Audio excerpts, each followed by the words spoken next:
Hello, wonderful viewers, and welcome to our class today. If you are just joining us for the first time, the channel is Alfonso de Rothschild's Tutorials, and the aim of this channel is to help all of us in Nigeria and across Anglophone Africa have a better grasp of the English language, understanding very well that this language is our second tongue and not our mother tongue. And so, we shouldn't relent in our efforts to keep improving ourselves in this all-important language. The English language is one of the world's fastest growing languages. It is an international language and is one of the languages of the United Nations. In Nigeria here, it is a lingua franca. It is a language that makes it possible for us from our various diverse ethnic nationalities to be able to communicate effectively with the other Nigerians who would otherwise not understand our own native languages. I would like to tell us that it is inexcusable in Nigeria today for a Nigerian not to be able to express himself or herself in public. It is inexcusable not to be able to speak the English language fluently, that is, speak the English language in a way that any other speaker of the language anywhere in the world will understand you when you speak. That is why it has become an all-important issue that we take an interest in the English language, especially this time when the effect of globalization has made it imperative that many Nigerians want themselves to be heard across the existing social media platforms, either through singing, through theater, through speech making, through the sale or marketing of products, and so on and so forth. All of these have to be done with the English language as a medium. Otherwise, you may simply end up selling or marketing only to those of your own tribe who understand your native language if you're not able to communicate in the English language. My name is Ogochukwuonuoha, and I'm still your humble instructor. In our immediate past 6 videos, we devoted attention to analyzing aspects of the present tenses. You will do well to watch those videos, as they will lay the foundation that you need to have a proper grasp of what we are discussing today. As you can see advertised on the board, we'll be talking about mastering the simple past tense. Mastering the simple past tense. In other words, we shall be discussing the simple past tenses. Of course, we're not going to talk about the whole of the simple past tenses in a short video like this. So what this implies that we'll be continuing this discussion in subsequent videos. So what is the simple past tense? I'll define it by saying that it is a form of the verb that one has to use if one is describing an action that took place in the past. Usually, the simple past tense describes one unit of action, but it can also describe several units of actions expressed in multiple sentences. What am I trying to say? In one simple sentence, only one action that took place in the past can be described. So if one says, I ate some cheese, that is one simple sentence. To talk about another action that also took place in the past, you could say, I ate some cheese and drank some water. The sentence is no longer simple.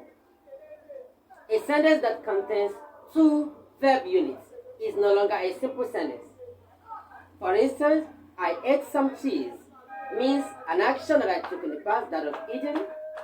If you now add, I drank some water, you've also expressed a different action that took place in the past.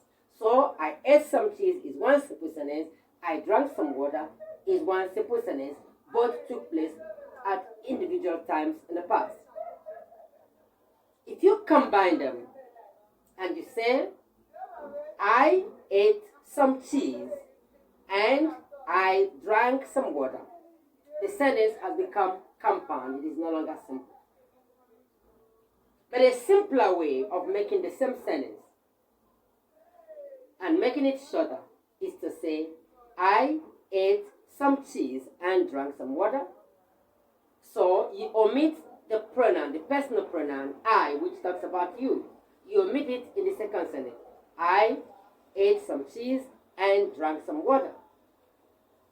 So that is what this simple past tense is. Now let's take a look at the board. What I have illustrated here is called verb conjugation. It is called what? Verb conjugation. When we talk about verb conjugation, we mean a table that illustrates the various forms of verb, that make up one set of tense. When I say forms of a verb, we mean different ways that the same verb is written so that it will be able to perform an action at different times. Present, past, future, and so on and so forth. So, for instance, meet, which can also be written as meets, depending on the subject that goes with it. If I use the subject I, or we, or you, or they, it will be meet. I meet, you meet, we meet, they meet. But if I use the third person singular, he, she, or it, then the meet, simple present, has to end with a final S. So I will say she meets, it meets, and he meets. Past tense, met. Present participle. The ing form of any verb is called a present participle.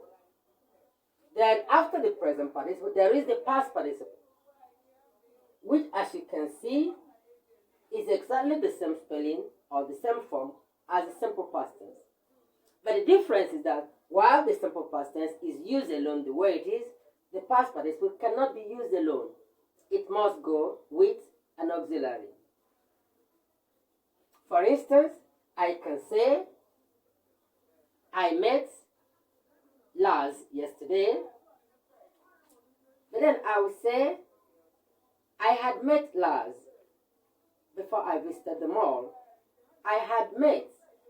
That verb had, the auxiliary, must be there, otherwise we can't use the past participle just the way it is. Then, the last part is to meet, which is called the infinitive, or the present infinitive. It simply means to add the preposition to the simple present tense, and we have the present infinitive, which is a different form of the verb. Another illustration is done with the verb to write. The simple present is write or writes. The simple past tense is wrote. The present participle, writing. The past participle, written. And the present infinitive, to write. To express an action in the past, in the simple past, means to say that one unit of action was completed in the past. But several such units of action can be written in one sentence. But what it means is that that one sentence is a combination of several simple sentences, each talking about the individual action that took place in the past. Let us take some examples. In number 1, we say,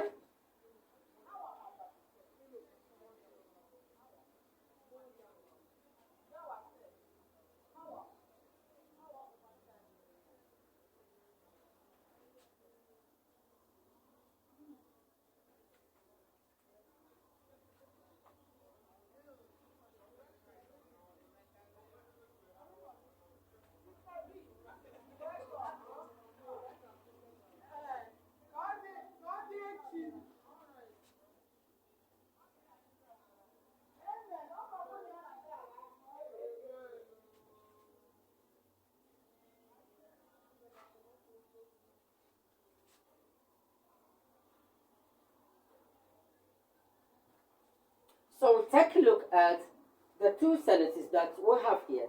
The first one says, the teacher sat on her desk. The verb is the past tense of sit, which is sat. Number 2 says, the teacher sat on her desk and instructed the students. So in this sentence, there are two actions. The first action is the same that we have in this sentence 1. It says, the teacher sat on her desk. Then a second action that the teacher took also in the past is joined to the first one by the coordinating conjunction and. Otherwise, we might say correctly, the teacher sat on her desk and she instructed the students. The teacher sat on her desk and she instructed the students. That is correct, but it is an immature way of expressing oneself. It is grammatically correct. A child in a primary school who expresses herself in that manner is doing great. But as you leave the secondary school, as you leave the primary school and get to the secondary school, you begin to learn to express multiple ideas in the same sentence. So the sentence we have here, number 2, is an example of a compound sentence. The number 1 is an example of a simple sentence. The compound sentence we have here is a combination of two simple sentences. Let us take another example.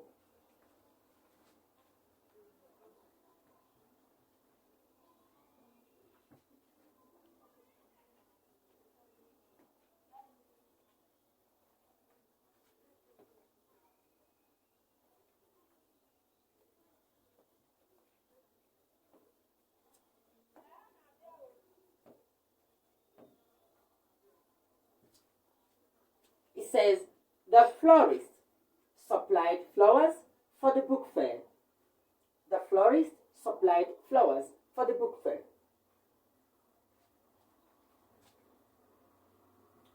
4.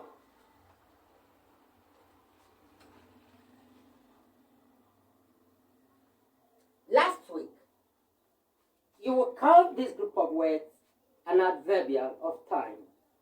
Sometimes, when one expresses oneself in the simple past tense or in other past tenses, sometimes it is necessary to mention the time in the past. Mentioning the time places the action accurately, within a time frame. But it does not imply that the absence of the adverbial renders the sentence incorrect, or that the sentence is no longer simple past tense because of the absence of an adverbial of time. No.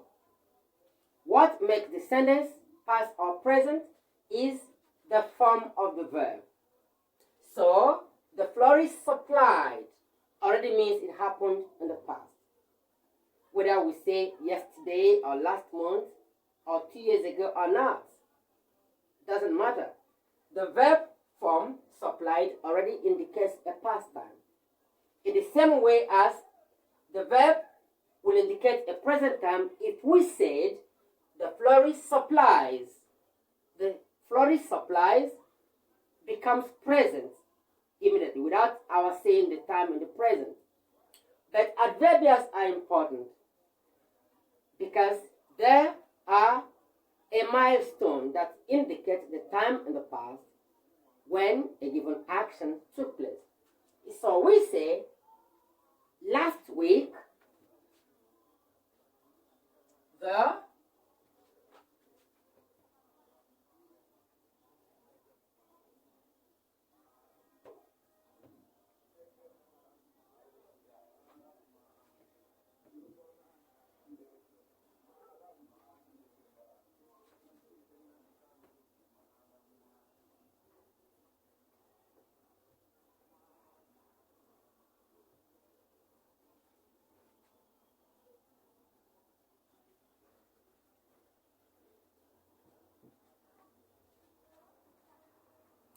the sentence says, last week, cathedral choir sang at the ordination of new priests. At the ordination of new priests. The verb is sang, simple past tense.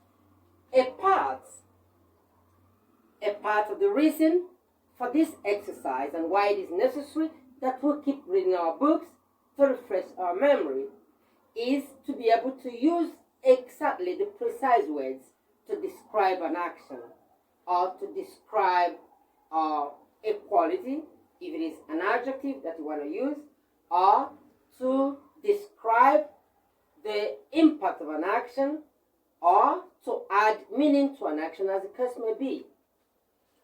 In sentence 5, we have every weekend our gardener trimmed the hedges and mowed the lawn.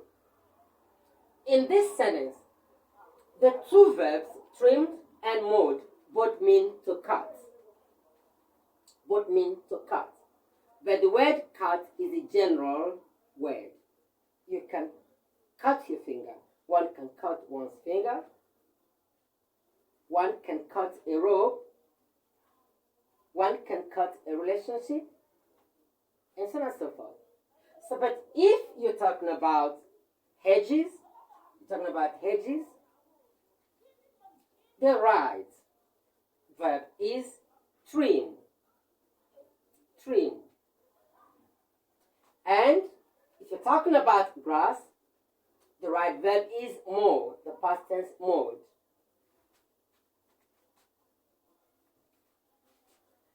Sometimes we use conjunctions, usually coordinating conjunctions such as while, and although, and or, and but,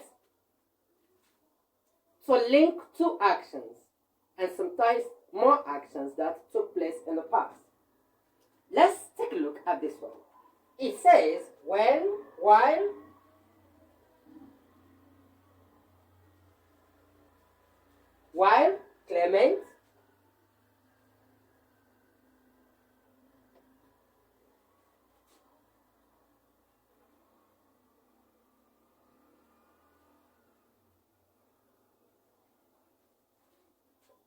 Clement polished his shoes. Come on.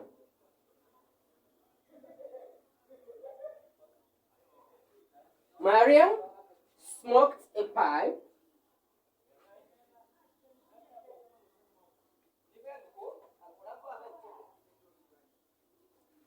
On the balcony.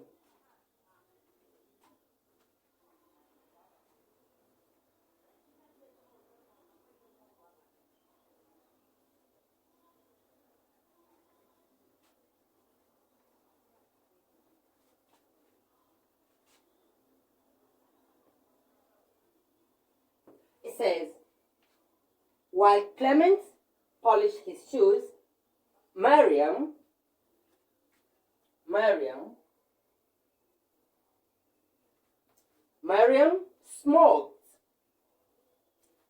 smoked a pipe on the balcony. There were two actions. Polished and smoked. They are joined by this conjunction while. The conjunction can also appear at the middle of the sentence. In this example, we have it at the beginning. So this sentence can also be written as Clement polished his shoes while Miriam smoked a pipe on the balcony. Sentence 7.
This sentence says, that sentence 7, it says, Mr. Elliot was, in the past, Mr. Elliot was a lumberman, but Mr. Silas worked as an undertaker.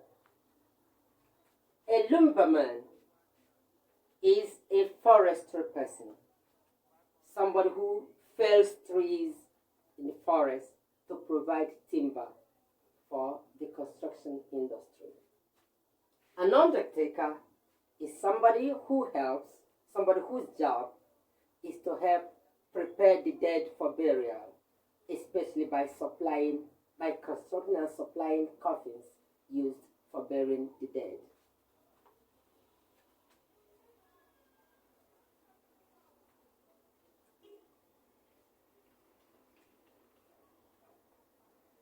Now take a look at the popular verb to be. If you watch our videos on the present tenses, you will see the verbs am, is, and are. These are the present forms. These verbs change to was,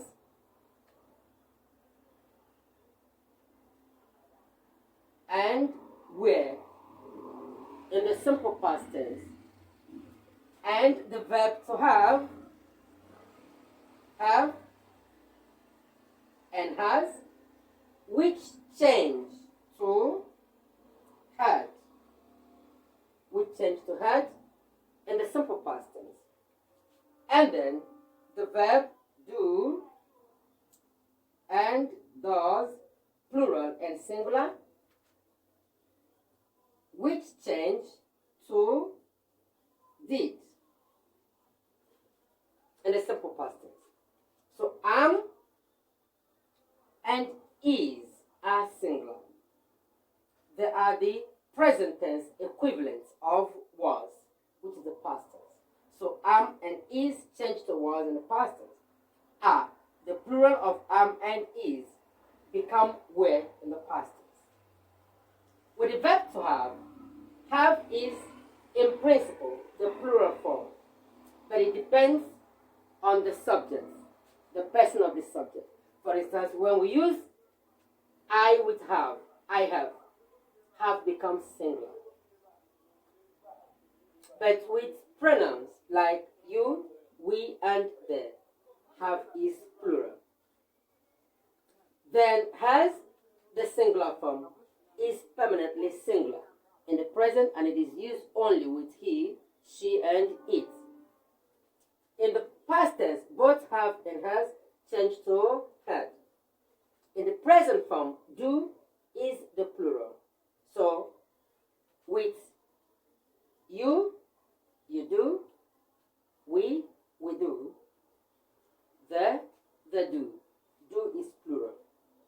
But with I, it is singular.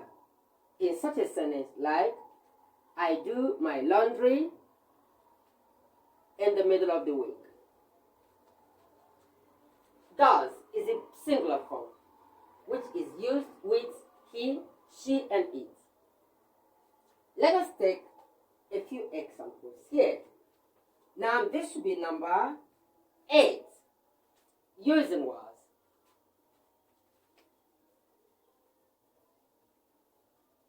I was at the metro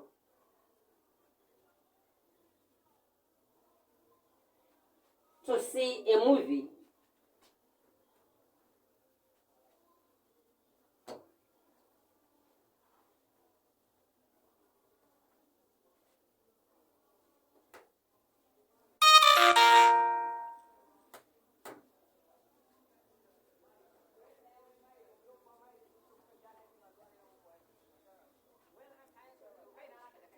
I was at the metro to see a movie.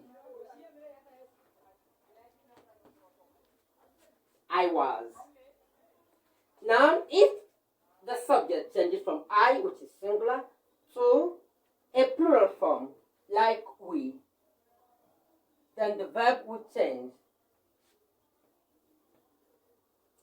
We were at the railroad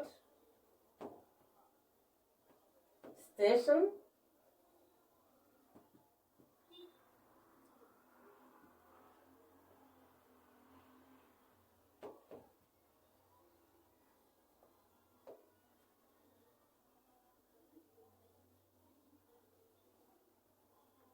It says, we were at the railroad station to bid farewell to Lucy. We were at the railroad station to bid farewell to Lucy. We were. I was. We were. We would also say you were, they were, and she was, he was, it was. Let us go on. With I, we say I was. Then I becomes we and becomes we were. Good. Was is also shared by he. He was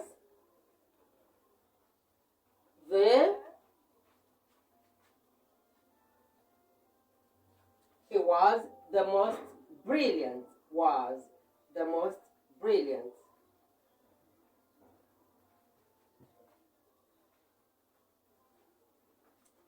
In our class, he was the most brilliant in our class. We can also have the question form. The question form.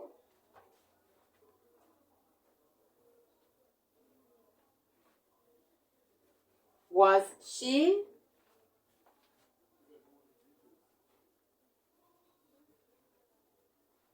That's Kate. Was she or was Kate? Was Kate in a relationship?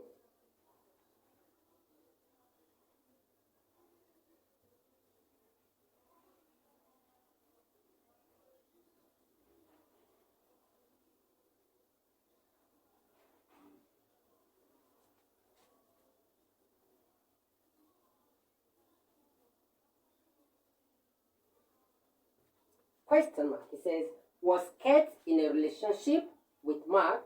Was Kate in a relationship with Mark?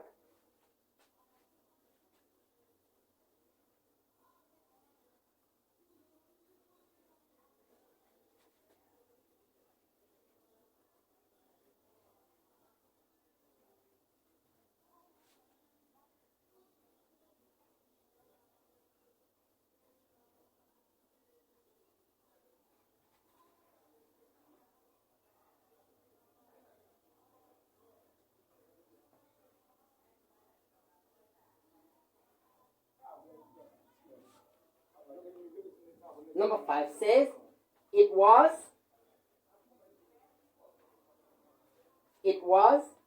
the hottest April that I ever experienced. It was the hottest April that I ever experienced. So we use was with I, with he, with she, or with it. And we use were with we, with you, and with they.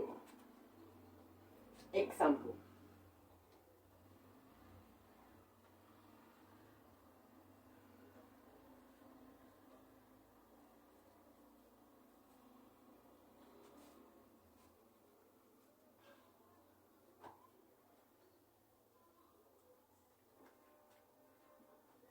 That should be number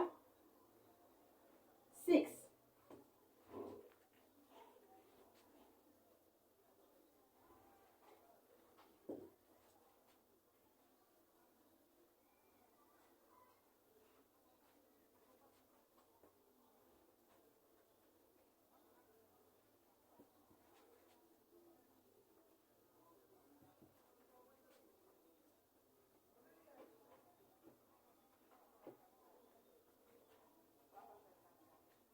It says, Cordelia, you were at Francis's party, weren't you?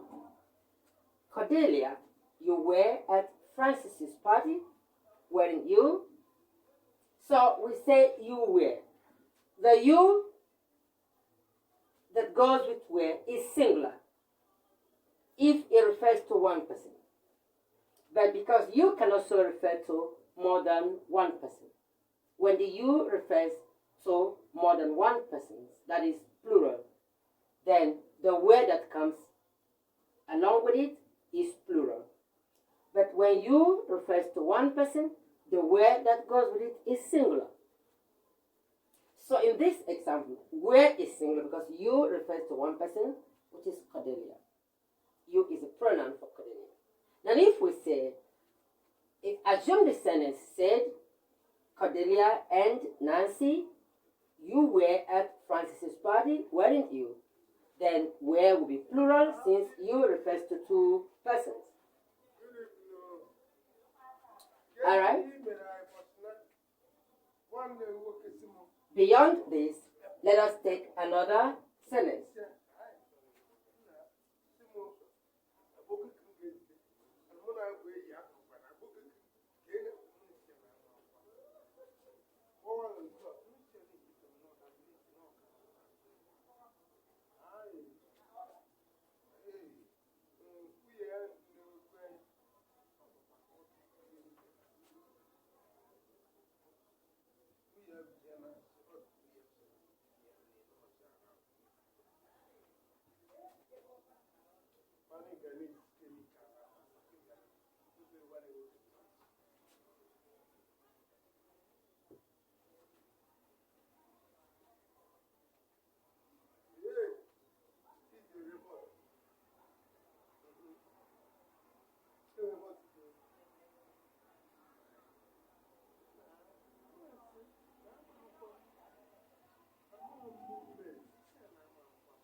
So this sentence says, Godfrey and Patrick lived in Spain for 12 years. Lived, simple past tense of lived. Godfrey and Patrick lived in Spain for 12 years. And then there is the pronoun standing for Godfrey and Patrick, which is plural. And so the verb were, which comes after it, is plural in number. There were students in the University of Madrid. There were students in the University of Madrid. Do you have any question for me? I bet you do. If you have a question, please drop your question on the comment section. If you are not yet a member of this channel's community, you can go to WhatsApp and register to be a member of the community. That is add yourself as a member of the community using the WhatsApp contact 09133301790. Then you can drop your question there or whatever observation or comment that you feel like making. You can also drop your comments in the comment section of this video and possibly give me your feedback. So the lesson that we are both having.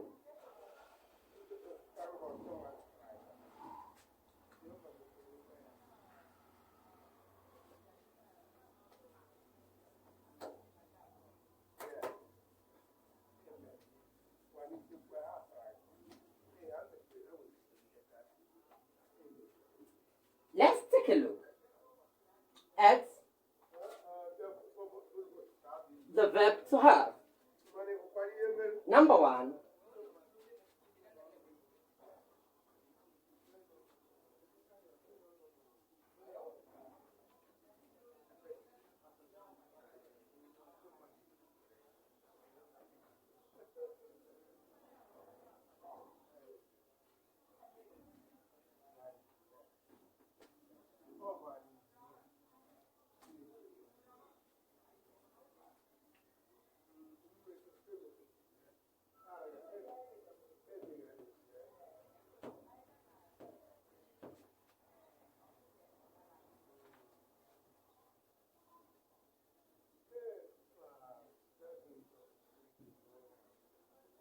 this sentence says, I had no money, so I didn't buy the puppies. In the simple past tense, all the subjects go with had. There is no longer a difference of number. Whether the subject is singular or plural, it goes with had. Unlike the case with was and where some subjects go with was and others go with were.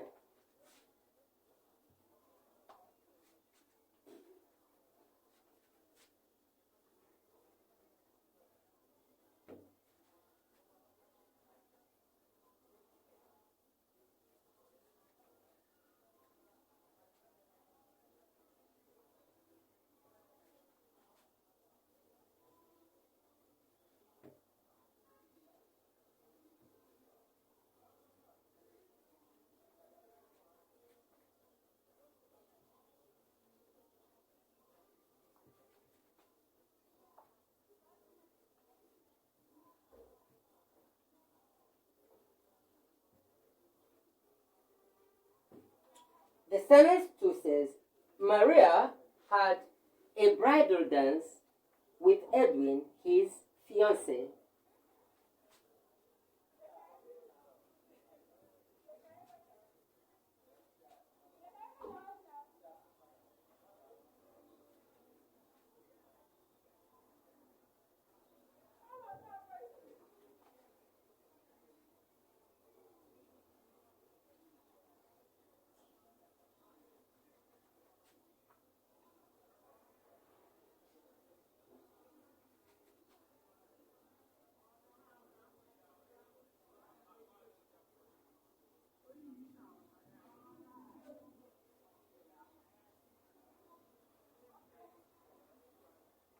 Number 3 says, Julia had a second thought about studying abroad.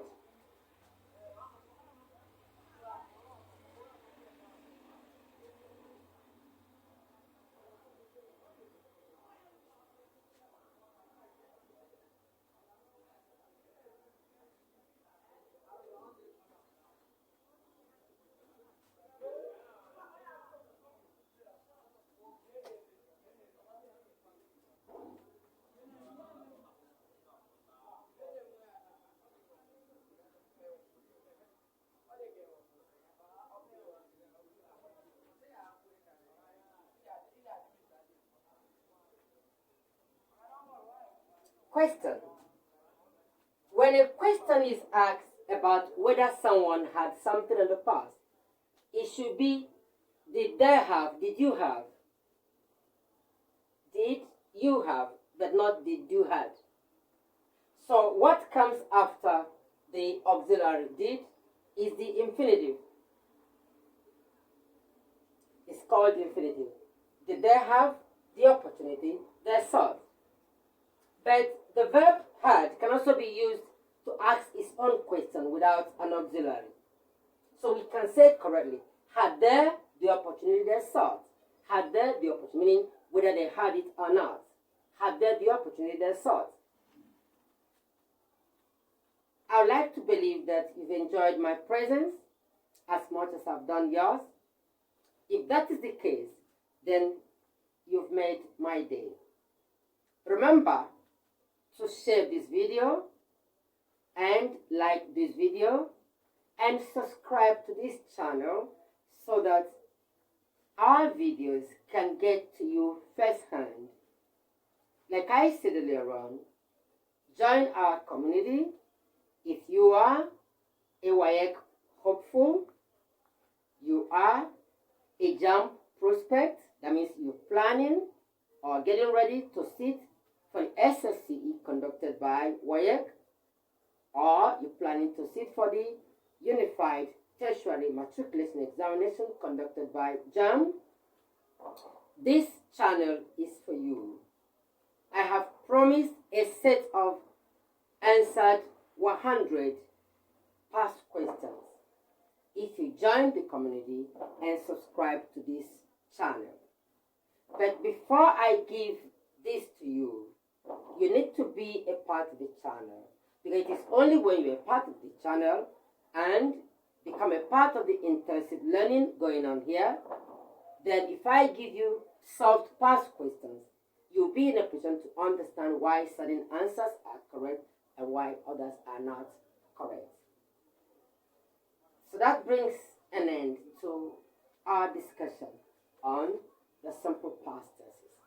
I invite you to join me on our next video, where we will still be talking about the simple past tenses, but this time we'll be talking about negative sentences in the simple past tense, interrogative sentences in the simple past tense, and contractions in the simple past tense.